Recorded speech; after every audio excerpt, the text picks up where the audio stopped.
We live in interesting times. For the headlines. North Korea is accusing the United States of acting in bad faith, saying Washington's push for full sanctions pressure against Pyongyang would stall progress on the denuclearization of the Korean Peninsula. U.S. forces launched airstrikes Friday to counter a major Taliban assault on an Afghan provincial capital. And we're following some breaking news. Canadian police say there are multiple fatalities in a shooting in the eastern city of Fredericton, New Brunswick in Canada.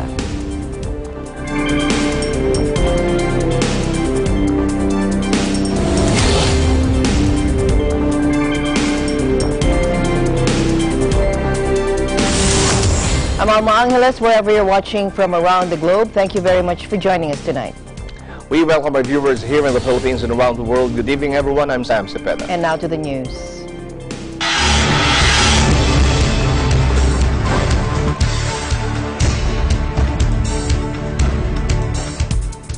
North Korea accused the United States of acting in bad faith, saying Washington's push for full sanctions pressure against Pyongyang would stall progress on the denuclearization of the Korean Peninsula.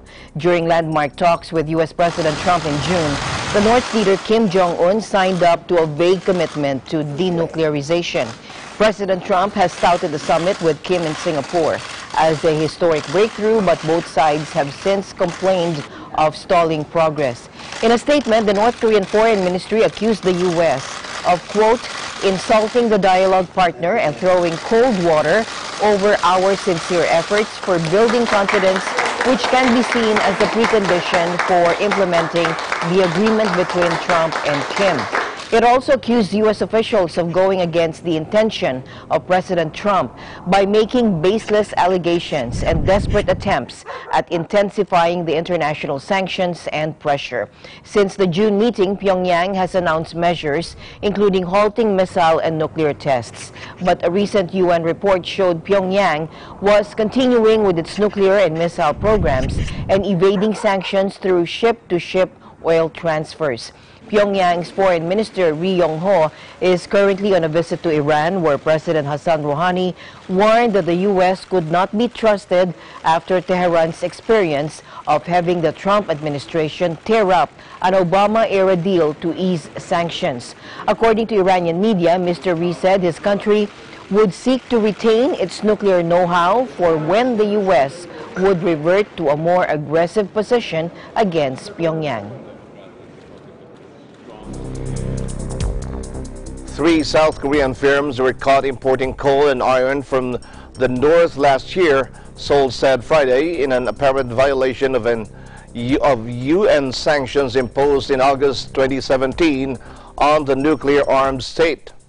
More than 35,000 tons of North Korean coal and iron worth 6.6 billion won were imported into the South between April and October last year, the Korea Customs Service said.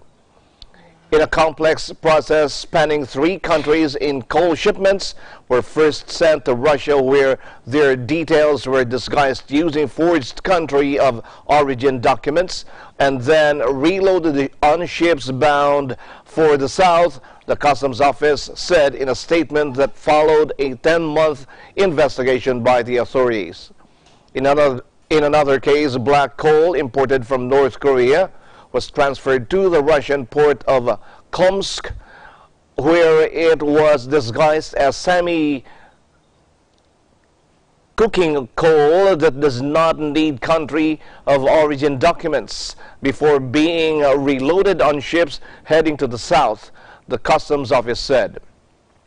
In addition to breaking South Korean law, some of the shipments were likely in breach of UN resolutions as well, with the Customs Service warning that any ships that are believed to have violated UN sanctions will be impounded or banned from entering South Korean ports. A Washington federal judge halted the deportation of a mother and daughter but threatened to hold Attorney General Jeff Sessions in contempt of court. After removal proceedings began amid their appeal, the American Civil Liberties Union said Mr. Sessions introduced tighter immigration rules in June, and victims of domestic abuse and gang violence no longer generally qualify for U.S. asylum. ACLU said the woman referred to as Carmen and her daughter were part of a group of immigrants who had fled extreme sexual and gang violence in Central America. Specifically, it said Carmen had suffered 2 decades of horrific sexual abuse by her husband and death threats from a violent gang. The rights group and the Center for Gender Refugee Studies filed a lawsuit on the group's behalf Tuesday to challenge the deportation, which prompted a hearing held Thursday. An official from the Department of Homeland Security said that the agency had worked to comply with the court's order. Upon arrival in El Salvador, the plaintiffs did not disembark and are currently en route back to the U.S., according to the department in an emailed statement. The mother and daughter are said to have arrived back in Texas, where they're being held by Thursday night U.S. time. The case comes at a time when U.S. migrant policy remains firmly under the spotlight after it emerged in June that migrant children were being separated from their families at the U.S. border. The policy led to widespread outrage and condemnation. President Trump signed an executive order seeking to end the policy, but more than 500 children remained apart from their families as of Thursday, U.S. time. U.S. forces launched airstrikes Friday to counter a major Taliban assault on an Afghan provincial capital, where terrified residents cowered in their homes amid explosions and gunfire as security forces fought to beat the insurgents back.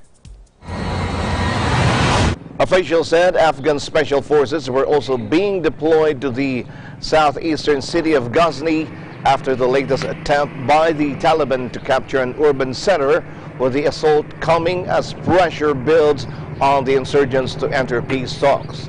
Ghazni, less than 2 hours by road from Kabul, has been under threat from massing Taliban fighters for months, with residents saying the complex nature of the attacks was unprecedented in its scale. A spokesman for U.S. forces in Afghanistan said the fighting had ceased as of Friday morning, hours after insurgents began the assault late Thursday from several positions around the city.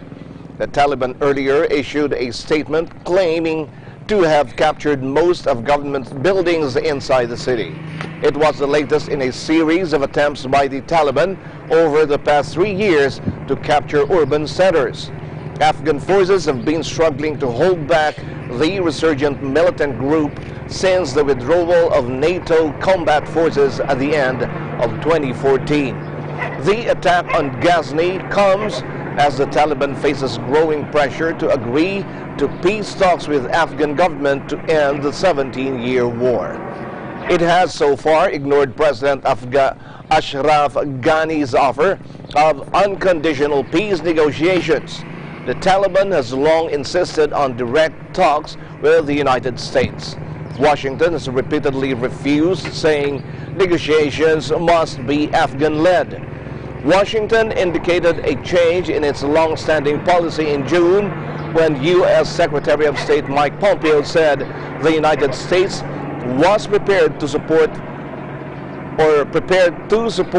facilitate, and participate in talks.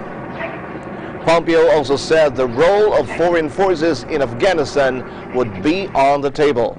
Last month, Taliban representatives met U.S. officials for talks in Qatar.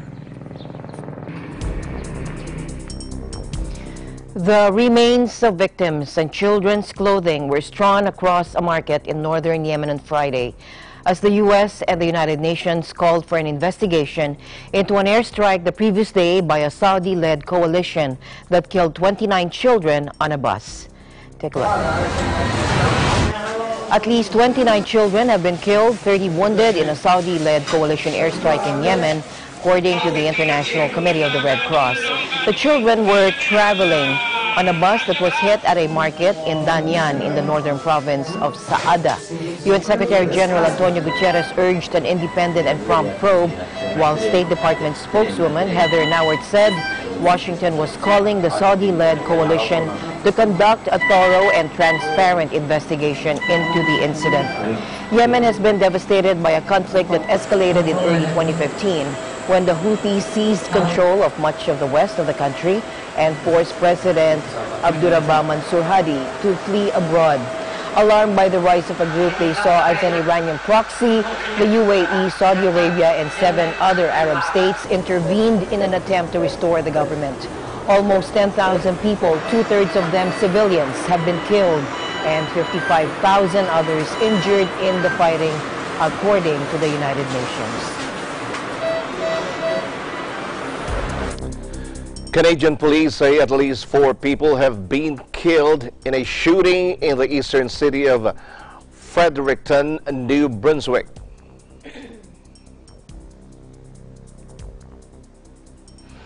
All right, we're following that story right now.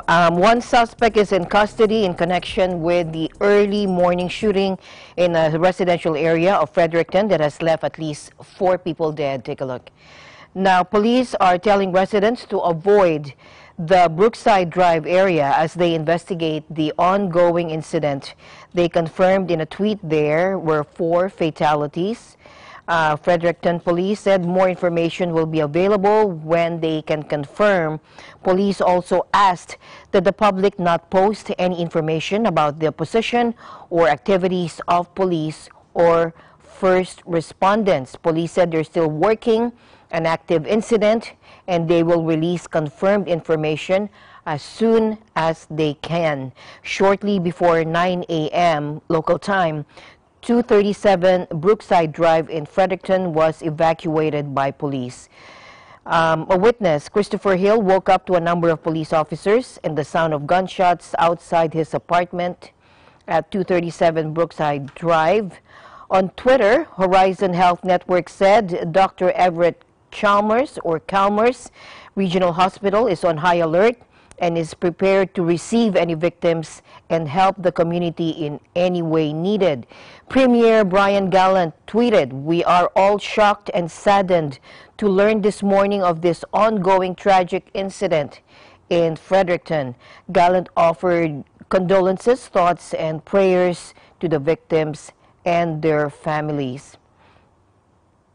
And we will give you more updates as we follow this developing story.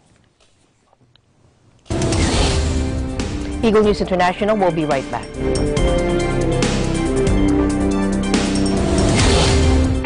Health is our most important asset, and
Bangko Sentral ng Pilipinas delivered its biggest rate hike in over 10 years on Thursday as it tries to protect next year's inflation from steering away from their target range.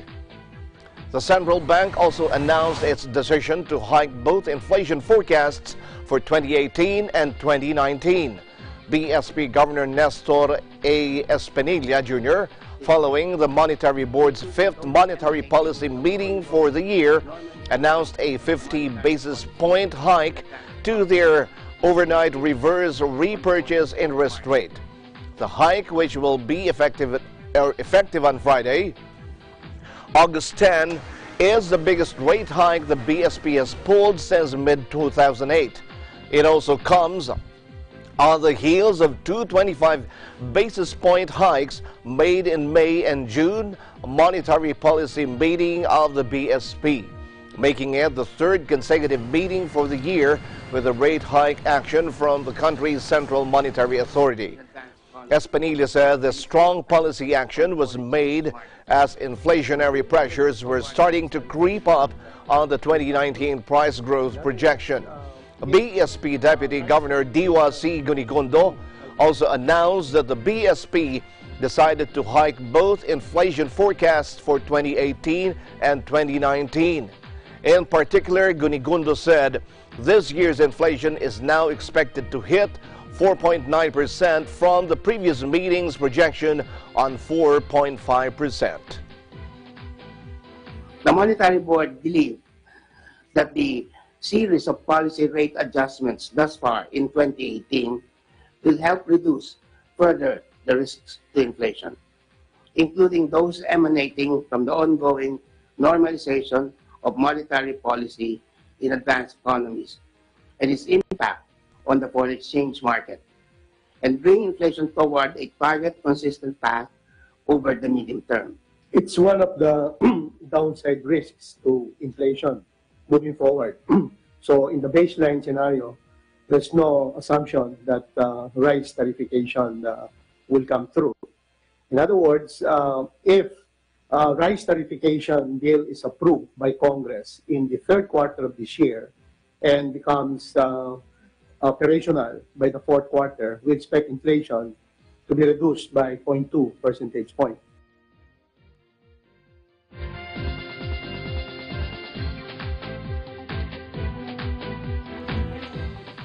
Tens of thousands of passengers were hit by transport chaos as Ryanair pilots across Europe went on a coordinated 24-hour strike to push their demands for better pay and conditions at the peak of the busy summer season.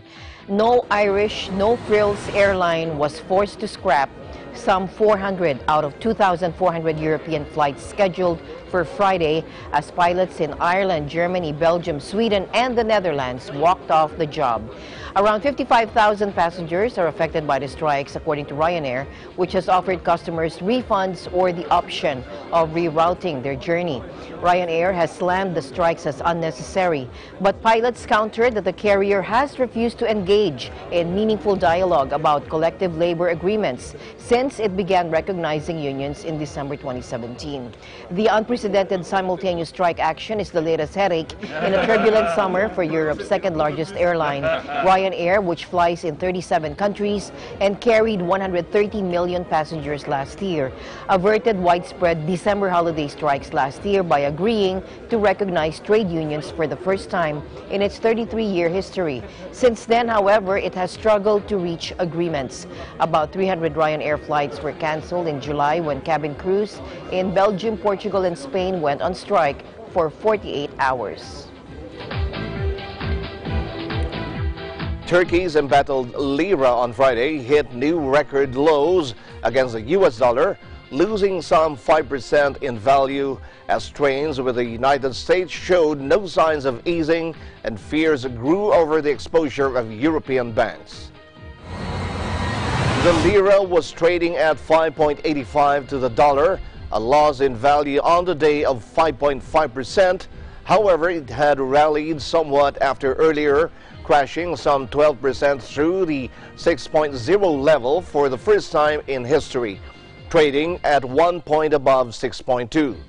The lira has now lost over a third of its value against both the dollar and the euro this year, with the currency battered by both concerns over domestic economic policy and the political situation. Turkey remains at loggerheads with the United States in one of the worst spats between the two NATO allies in years over the detention of last 2 years of American pastor Andrew Brunson and a host of other issues. Talks this week in Washington failed to resolve the impasse, which has led both sides to slap sanctions on senior officials amid fears of graver measures to come.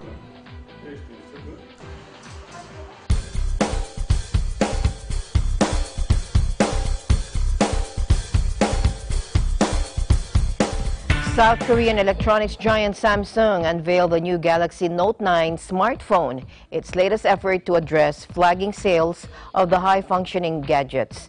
Boosting the power and the price, Samsung hopes to win back customers in the competitive market. Take a look.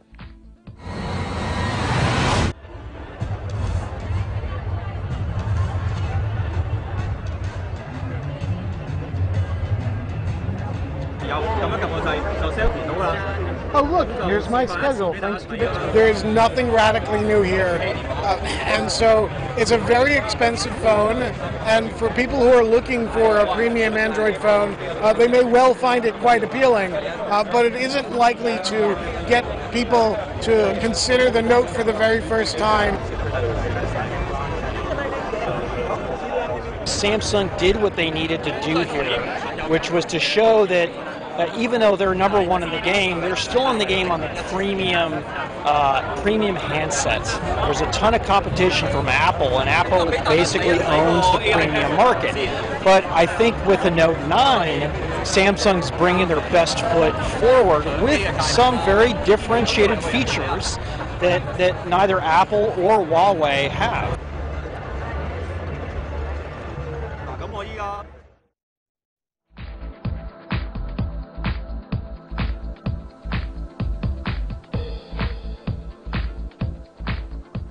Technology typically used by the world's top sports stars to raise their game or ensure their signature skills are accurately replicated in leading video games is now being used in an auto assembly line. Take a look. Ford is pioneering the use of body tracking technology in its Valencia engine assembly plant in Spain that's usually used by athletes to enhance technique.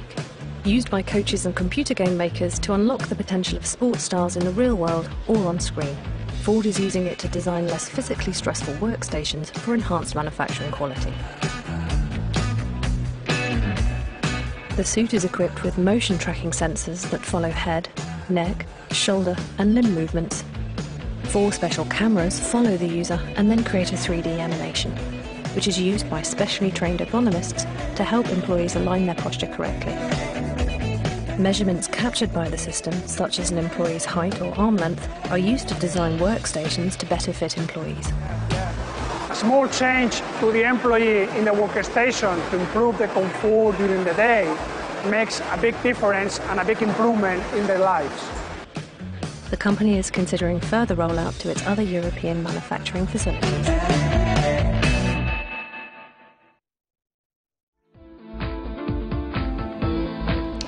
EBC correspondent Alan Basilyahe wraps up the Day 3 at E3 with an in-depth look at games to look forward to, new micro players that bring retro gaming back in the palm of your hand, and more. Take a look.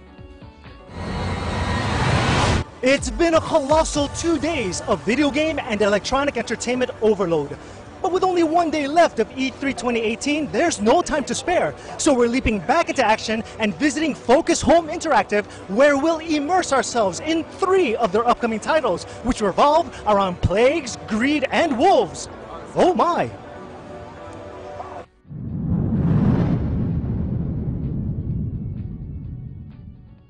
(1349) Medieval France.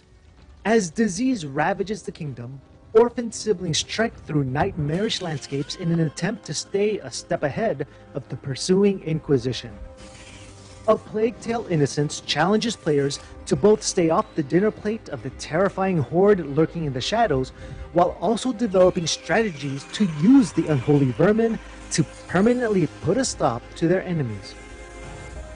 During the E3 demonstration, we noticed that Big Sister Amicia did all the heavy lifting, which begged the question, what role does little brother Hugo play?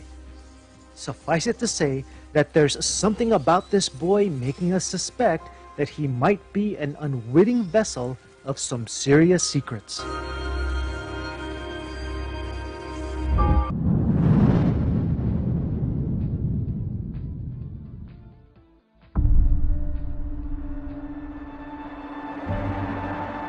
Come now. All my blessings go with you, my child. Greedfall is a visually remarkable game set in a fantasy world where swordplay, gunpowder, and magic blend together to create an alluringly dubious society. Taking inspiration from 17th century Baroque Europe, this game boasts lavish scenery and elaborate character design. Players will command a customizable protagonist whose skill set includes combat, stealth, diplomacy, and deception, which all equate to multiple means by which to accomplish a goal. This is by far the most ambitious project from the Spiders team, which I, for one, am quite eager to play, but it looks like we'll have to wait till 2019 to get the chance. On the bright side, this added time should give the developer more freedom to really make Greedfall something special.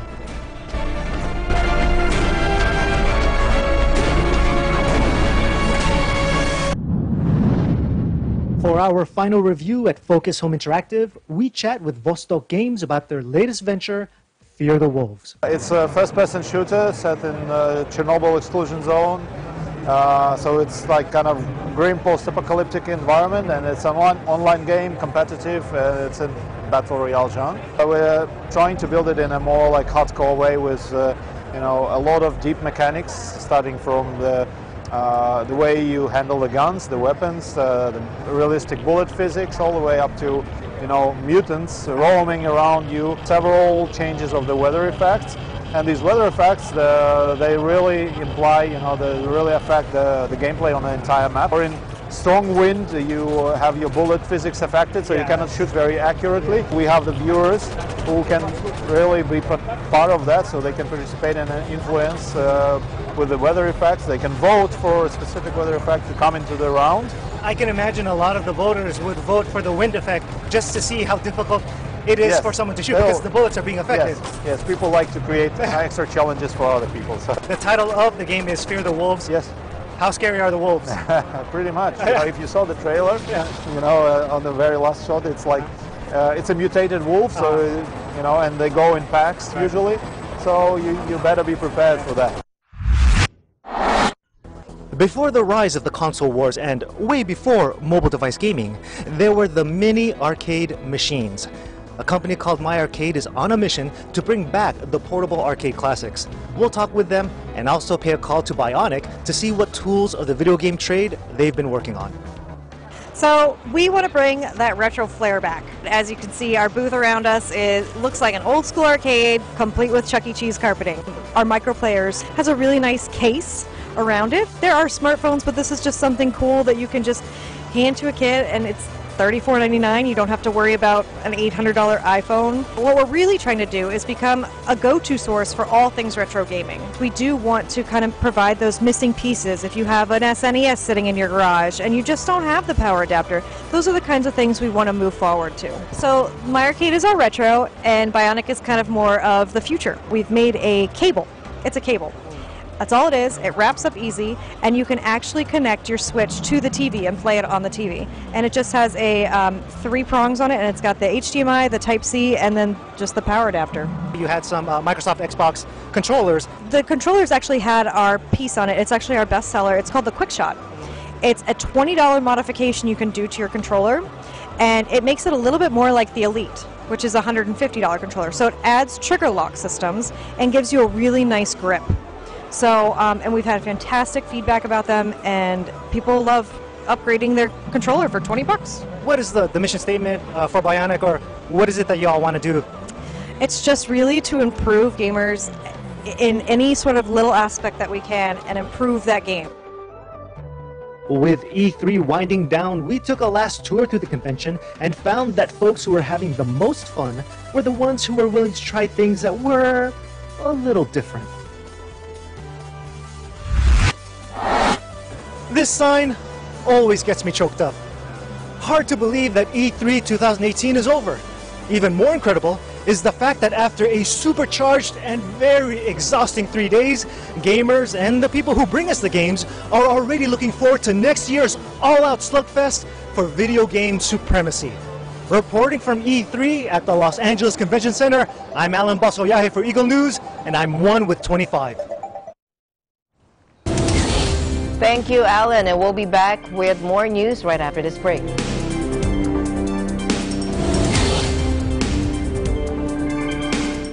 Health is our most important asset, and it should always be a constant effort to seek ways to take care of it.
The garden.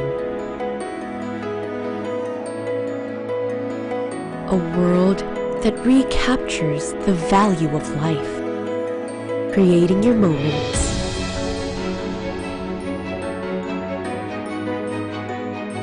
kindling your passion, worth reliving over and over.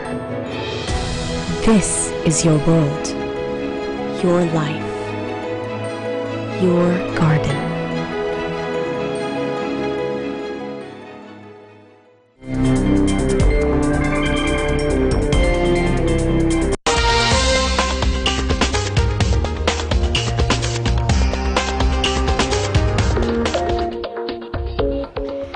Lake Elsinore residents are evacuated as hundreds of firefighters are deployed to tackle the fast-moving Holy Fire in Southern California. The police told us just a few minutes ago that it's time to leave. Yesterday was mandatory evacuations. I left for the night and came back up, and in a matter of probably an hour, they're driving around with their sirens on and forcing the residents to leave. So all of us are down here at the park. I'm concerned, but you know, at this point, just trusting in the fire resources that are out here. They got a lot of men up there, a lot of fire trucks, and the airdrops are continuing, so we hope they can do something. There are a lot of resources available nationwide, but we're in competition with a number of fires up and down the state and also nationally. But as those fires wind down and they release firefighting resources, we're able to get them here. Meanwhile, authorities held a safety briefing as they continue to tackle the Mendocino Complex wildfire in California. The twin blazes in the state's north has now ravaged just over 300,000 acres in less than 2 weeks. The purpose of the brief is mostly safety. We want our firefighters to know all the conditions that they're getting into when they get out there, know what the fire's been doing over the past operational period, and also to have an understanding of what the weather might be doing for the day. So it's really to keep our firefighters informed, keep them safe while they're out there in the field fighting fire. We had a crew from Australia and New Zealand come in the other day. We have firefighters from all over California coming in from different parts of the country to help get a hand on this fire. It's a bit complicated. These are two separate fires. There's the river fire at 50,000 acres, and there's the ranch fire at 250,000 acres. So overall, the fire is 300,000 acres. That complex would make it the largest fire in California, but they're two separate fires being managed as one incident. The Pentagon said it would send 200 soldiers to assist firefighters in fending off the flames across western states. About 1,000 National Guard personnel are supporting wildfire operations in California, with another 450 in Oregon and 170 in Washington state.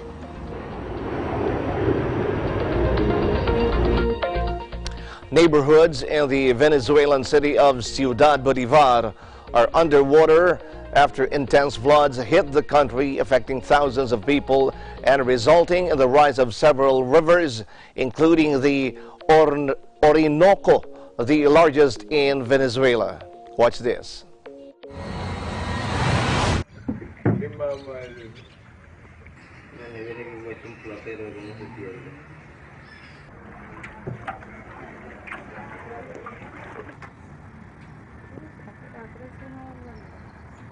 Como ven, tenemos varias viviendas afectadas con el agua del río.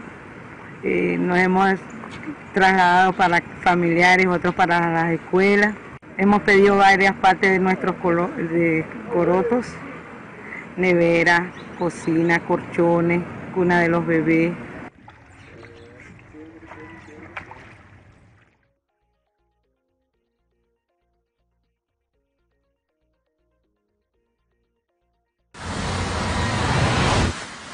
Meanwhile, several parts of central and southern France are on flood alert after weeks of blazing temperatures erupted in storms. Now it forced the evacuation of 1,600 people, most of them campers in southern France. And officials said a 70-year-old German man who was helping to supervise children at one of the summer camps is now missing. In a statement in French, the French Interior Ministry said 6 departments had been placed on a flood alert, while about 17,000 homes were without power in the southwest and northeast.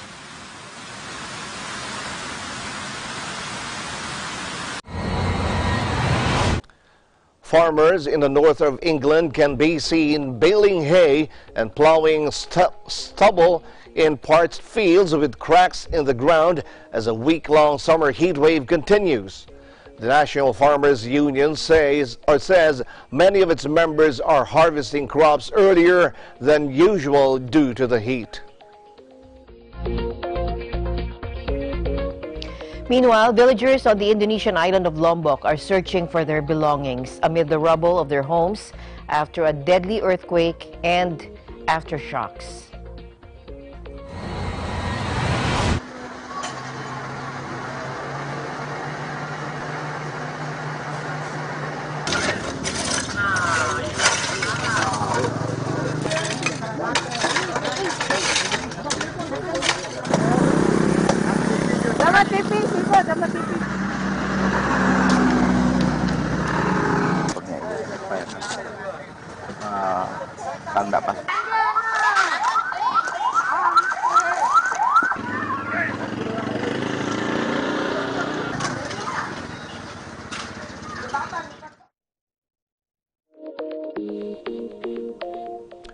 Iglesia ni Cristo members in Sydney participate in an outreach program called National Tree Planting Day.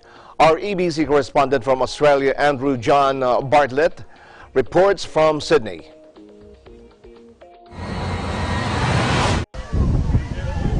Just hours after the Iglesia ni Cristo, or the Church of Christ, celebrated the 104th anniversary of the church and the 50 years in the West, members of the Church of Christ here in North Sydney, Australia, have once again gathered to participate in an outreach program entitled the National Tree Planting Day. So how do you guys feel today? With multiple sites across Sydney and throughout Australia, the members of the Church of Christ gathered at Primula Oval, part of the Ku-ring-gai Council area in North Sydney. The members joined dozens of other community groups and families in planting trees in a bid to boost native plant life in the North Sydney area. I'm Alma Morales from local congregation of North Sydney, and I'm one of the Kadiwa officer.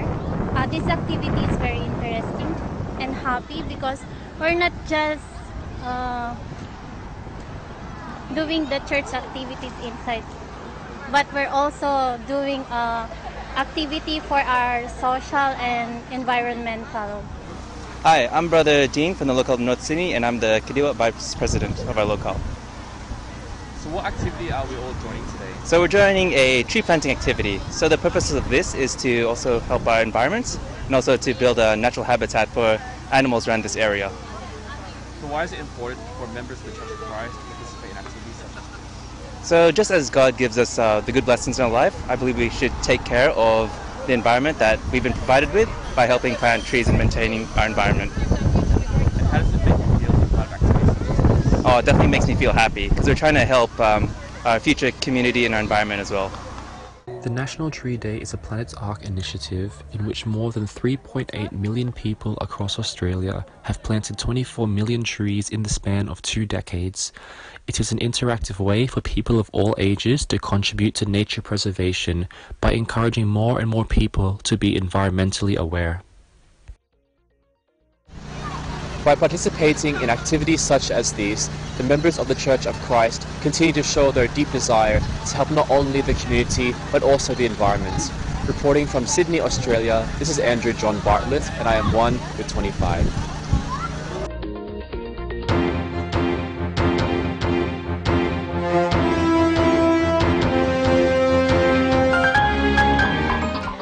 An Ebola vaccination campaign is underway in the Democratic Republic of Congo to try to prevent further deaths, the spread of the latest outbreak.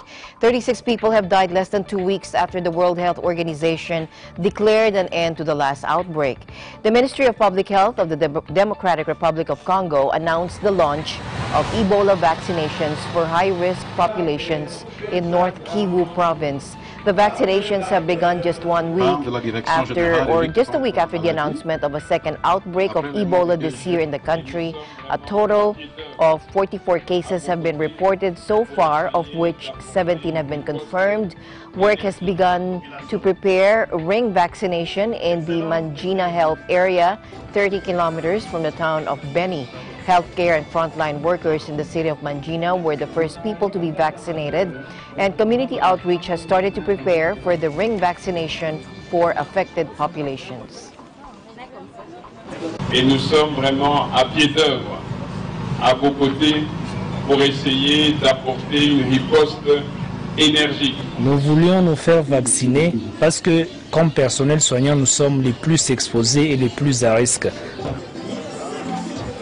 Ebola causes serious illness, including vomiting, diarrhea, and in some cases, internal and external bleeding. It's often fatal if untreated. WHO said the new cluster of cases is occurring in an active conflict zone, which is a very different environment from previous incidents. The UN Health Agency added that this time around, safely accessing the affected population would be a major barrier. It's going to be a very, very complex operation, as I mentioned earlier, on the scale of degree of difficulty. Trying to extinguish an outbreak of a deadly high-threat pathogen in a war zone reaches the top of any of our scales.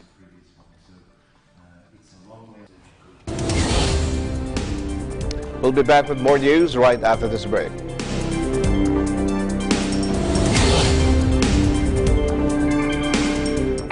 Health is our most important.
ang responsableng panonood. Teamwork tayo, parents! Rated G, good for all. Oops, rated PG. Dapat may mga magulang para sagutin ang mga tanong ng kabataan. Grabe, rated SPG, maselan! Itan ang paggabay. Pag rated MTRCB, rated responsable.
Here's Ben Bernaldez for our sports news.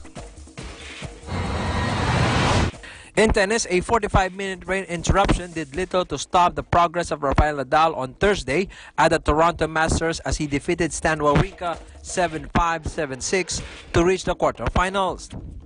The halt in proceedings came 63 minutes into the opening set after Wawrinka saved a Nadal set point for 5-all, with the Spaniard then holding serve for 6-5. When the weather passed, the pair returned with Nadal wrapping up the set on his second chance. The second set was a battle as the Swiss, a three-time Grand Slam champion, fought back from an early breakdown, took a 2-1 lead, with the pair again trading breaks in the 5th and 10th games. Nadal came from a mini breakdown in the tiebreaker and secured victory on his second match point. In NBA, Kawhi Leonard has finally broken his silence after a celebrated falling out with San Antonio that led to his trade to Toronto. At least he had something good to say as he acknowledged the model NBA franchise that made him who he is. In a letter that has circulated on social media, the former Spurs star paid gratitude to the entire San Antonio organization and the city's fans for welcoming him during his stay with a storied franchise. Leonard thanked all his Spurs teammates and made special mention to Coach Greg Popovich for his guidance as he looks forward to his future after surprisingly wanting out of San Antonio due to his distrust over the way the team handled his injury. Through all the ups and downs, I'm glad there were many more ups. I'll never forget what we have shared and accomplished together, Leonard said. In Philippine basketball, a new league focused on the grassroots is set to open, and officials say they are not out to compete with other leagues. The National Basketball League, or NBL, is set to open on August 25th with 12 teams made up of homegrown talents. The NBL plans to be a complementary league to leagues like the PBA, D-League, and MPBL. We are not competing with any league because we are amateur, said NBL Chairman Celso Soy Mercado. Among the teams in the league are Bulacan, Camarines Sur, and Dasmariñas Cavite. A strict set of rules when it comes to eligibility will be implemented, which will make sure that every single player is from the city that they will play for. The league has ambitious plans for the champions as international competition awaits the winner. The inaugural champions are expected to face the winner of the Vietnam Basketball Association. Mercado also allied fears of budget constraints, something that has been a problem for home and away tournaments.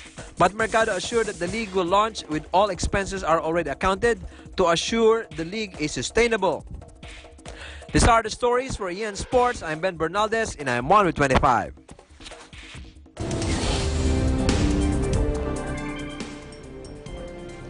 Okay, thank you, Ben. Don't forget to like us on Facebook, follow us on Twitter and Tumblr. Also, check out our boards on Pinterest and pictures on Instagram. I'm Sam Cepeda. Thanks for joining us. And that's it for tonight's broadcast. I'm Alma Angeles, and we're 1 with 25.